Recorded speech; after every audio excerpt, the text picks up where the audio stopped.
Okay, so I actually just finished cleaning up, dressing up Daniel's clothes. And I find it interesting how every time I clean her in this area, her brother always sits beside her. Like, they didn't even have the tablets a while ago. Like, he was just sitting there, keeping her company while I was cleaning up her boo-boo. And then they asked for the tablets. And I was like, okay. Their grandma is coming because me and Yayan are gonna go to the hospital to get her stitches removed, and her Lila will be coming, and yeah, she'll be watching the girl. So that's life so far. I mean, well, as of today. Okay, anyway, I actually read a book last night, and I did DNF around like 70%, I think. And not because it wasn't well, okay, I did enjoy the first like 50% of the book, but then it got predictable, and then I was like, okay, 70%, I can't do this anymore. So I jumped to the final chapter and then the epilogue, which just gave a very, very like fast forward, like 7 years later kind of story, and it was super wrapped up nicely. Yeah, so that's why. Oh, did I even it's Still Beating by Jennifer Hartmann. Okay, so after reading If He Had Been With Me, I was like in this kind of mood for romance, because when romance works for me, it just really delivers. I mean, I love it. Okay, I just need to find my genre of romance, and I'm starting to think that it is the sad type, or well, not really. It just has to be really, really well written. This one, Jennifer Hartman's Still Beating, sure, the characters went through something very difficult. The circumstances were really bad. Okay, but I just wanted something more literary. So, yeah, I'm learning that about myself in terms of, like, I really want to love romance. I really do. But I realized that all of the romances that I wanted, that I really liked, always had good writing. And as for me, like, sometimes thrillers, even if they don't have good writing, I don't mind if I enjoy it because, you know, the plot and all that, and if it has commentary. But for romance, I think it's a requirement, a prerequisite for it to have good writing. Literary. Okay, it's not bad writing. I can't even write, so I can't even say that it's, you know. And to be honest, it's not even that bad. It's just that it's too straightforward for me. I wanted to go deeper into the character, and there was a perspective in the book where I was given, like, for that kind of situation, I wanted the perspective of the female, but I was given the perspective of the male character. Yeah. And could it be also that this female character and this male character, they hate each other? Okay, let me tell you the premise. Okay, Still Beating, the story is, there is this girl, and she stayed up late in the bar, and then she was supposed to ride with her sister and her sister's fiance, but she said no, and then blah blah blah. She can't get an Uber, so she had to call someone, okay, because she left her wallet, I think, or she lost her wallet or something like that. When she lost her wallet, so she can't get into an Uber.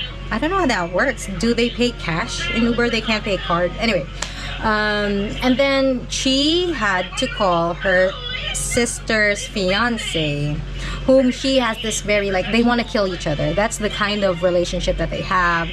And the sister is like, she wants them to get along, you know, her sister and her boyfriend, she wants them to get along, but they've just always fought. And then she calls him, and then he arrives, and then he's gonna drive them home, but then suddenly they get into this situation wherein they get kidnapped, and they are now stuck in the basement of this weird guy, and he does some things very bad, especially to the girl, but also involving the best friend, the guy, and it's just terrible. But I don't know, it just felt so artificial. Like, I know, like, in my brain, I know this is fictional, you know, when in my head I want it to be something that I can imagine that would happen in real life. I mean, yeah, it could happen in real life, but I still wanted that perspective, that deeper insight. And I know some people might think that, hey, the book actually delivered well for me. And of course, that is your opinion, but for me, it didn't go there. And I think the book capitalized more on the situation wherein they start falling in love because of that shared trauma bond, obviously. And then the problem is, she is, you know, that's her sister's boyfriend, her sister's fiance. So that's an additional problem. Yeah. And what I did not like, okay, what I did not like was this guy, okay, he was actually attracted to the main male character first. And then for some reason, didn't work out, or I don't know if he even made a move or something, but he instead got together with the sister, and then they're in a relationship for 15 years, and he was just like very complacent about it. He has not realized that, you know, when a relationship is too perfect, if you're not fighting, if like there's something that, like if you're just comfortable, it just doesn't work sometimes. Because that means if you can't get pissed off at a person, like if you can't really get mad at them and frustrated at them, like where is the actual love? Like usually that means you just don't care about that person. If you can't face them and tell them that, hey, there's something that I don't like about you and I need you to change that. Like this guy, he did not even, admittedly, he said that he didn't find anything deep about their relationship, and he was just like not exactly stringing her along, because he did love her, but the way that he loves her is different from the way that he loves the main female character.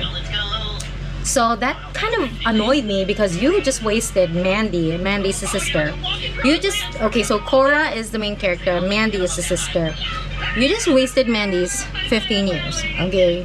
But I guess that's better than stringing her along for like 20, 30 years. Like if this didn't happen, if they were not kidnapped, like he would go on to marry Mandy. And then eventually, most likely, he would have cheated on Mandy with her sister Cora, because Cora also, even if they're having this bickering / banter, even if they pull pranks on each other, you can tell that she still likes him. And actually, I was like wondering about Mandy, like Mandy, did you not realize that they're fighting too much is a little bit concerning? Because if they did not have any feelings whatsoever, they would not go to extreme lengths at hating each other, fighting each other, pranking each other like that. So maybe that's why I wasn't entirely sold on this book. Okay, so anyway, that's it for Still Beating by Jennifer Hartmann.